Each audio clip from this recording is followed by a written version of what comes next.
اعوذ باللہ من الشیطان الرجیم بسم اللہ الرحمن الرحیم السلام علیکم ورحمۃ اللہ وبرکاتہ۔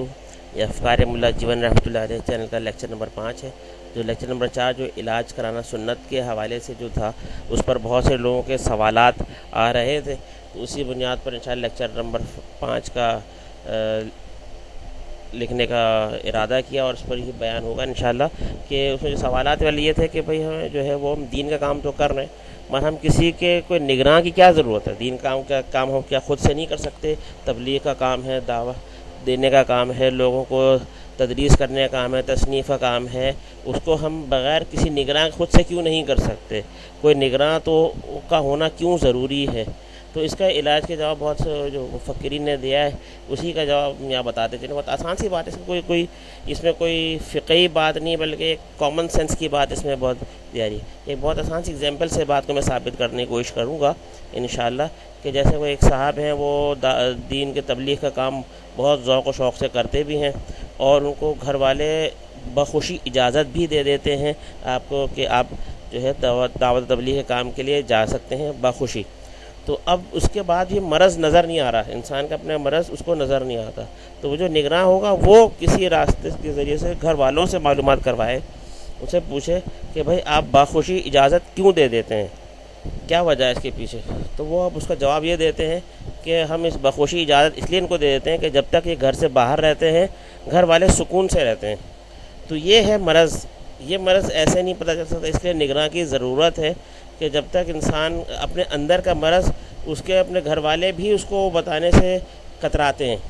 تو اس کا علاج یہ صرف آپ کا نگران ہی کر سکتا ہے۔ یہ نہیں کہ صرف ایک خاص مخصوص لوگوں کے لیے مختص ہو گیا کہ بس جو خانقاہ سے متعلق ہو جائیں ان کے لیے، نہیں، ہر کسی کے لیے اپنے آپ کو جو ہے وہ اپنے نگراں کو مقرر کرنا ضروری ہے۔ اس کے بغیر کوئی بھی دین کا کام آپ کسی بھی موقع پر مناسب طریقے سے بالکل بھی نہیں کر سکتے۔ تو بات ہماری یہاں پر گھوم کے اسی جگہ پر آتی ہے جو ہمارا اصل مقصد ہے کہ ملا جیون رحمۃ اللہ علیہ کی مکمل تقلید۔ تو مکمل تقلید کا مقصد ہی یہی ہے ہمارے پاس کہ جس طرح انہوں نے اپنے شیخ سے جس طرح سے اصلاحی تعلق قائم کیا، اتنے بڑے عالم دین ہونے کے بعد بھی اپنے نفس کی اصلاح کرائی۔ اس کی بہت آسان سی مثال صحابہ کرام سے ثابت ہے کہ ایک صحابی تھے جنہوں نے ایک دکان کھولی، اور جنرل اسٹور نما کوئی دکان تھی، اور بہت عرصے تک وہ دکان چلاتے رہے، پھر اچانک وہ دکان بند کر دی۔ تابعین نے پوچھا بھائی آپ نے دکان چلتی رہی تھی،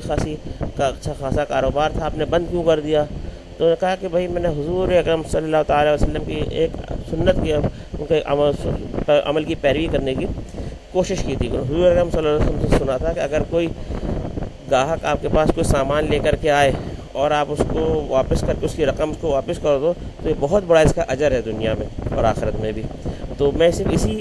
عمل کے لالچ سے میں نے دکان کھولی تھی، اور اس وقت انتظار کرتا رہا کہ کوئی گاہک ایسا آ جائے جو مجھ سے یہ اپنا سودا واپس کر کے اپنی رقم لے جائے۔ تو ایک گاہک بالآخر آ گیا اور اس نے جو سودا واپس کر کے اور مجھ سے وہ رقم لے لی، تو میری وہ سنت کی تقلید الحمدللہ پوری ہو گئی، اور اس سے آگے مجھے کوئی میری نیت نہیں تھی، اس لیے میں نے وہ دکان بند کر دی۔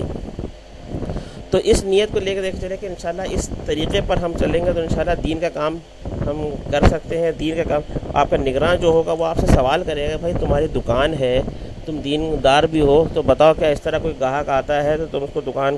میں سودا واپس کر کے اس کو رقم واپس کر دیتے ہو، نہیں کر دیتے ہو؟ اس طرح کی نگرانی ہوگی تب جا کے نفس کی اصلاح ممکن ہوگی، ورنہ ہم چاہے جتنے بڑے عالم دین بن جائیں، جتنے ہم دین کی تبلیغ کرنے والے بن جائیں، اگر معاملات کی اصلاح نہیں ہے تو کوئی بھی ہماری دین کی بات نہیں سنے گا، حتیٰ کہ ہمارے قریب بھی نہیں آئے گا۔ تو یہ ایک بہت بڑا المیہ ہے ہمارے لیے کہ ہم دین کی بات کو جو ہے وہ اپنے معاملات کی وجہ سے ہم بگاڑ دیتے ہیں۔ ہم اپنے معاملات کی اصلاح بہت زیادہ ضروری ہے، اور اس کے لیے ایک نگراں کی سخت نگرانی کی ضرورت ہے، جس سے ہمارے اندر کے بیماریوں کو اس کا علاج کر سکیں۔ ہم چاہے جتنی بھی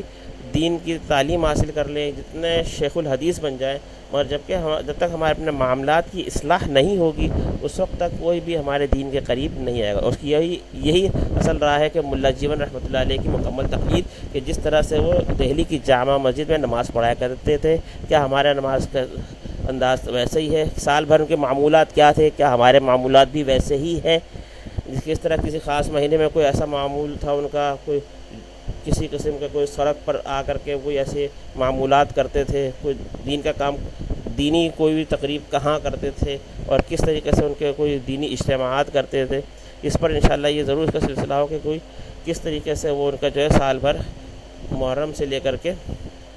ذی الحجہ تک کس طرح کے ہر مہینے میں کیسے اعمال ہوتے تھے، اس چیز کی ہم ضرور فکر کریں، ان کی تقلید کرنے کی مکمل کوشش کریں، اس کی معلومات حاصل کریں کہ ملا جیون کا کوئی فرقہ وارانہ نام نہیں تھا، نہ وہ کوئی دیوبندی، بریلوی اور کسی بھی قسم کے فرقہ وارانہ کا نام نہیں تھا۔ تو جب ہم ان کو تمام فرقے کے لوگ ان کی مکمل ان کو ایک مستند عالم دین سمجھتے ہیں تو اپنے آپ سے بھی فرقہ وارانہ لیبل کو ہٹا کر ان کی مکمل تقلید کیوں نہیں کر لیتے؟ کیا اس طرح ہم واپس اپنے نشاط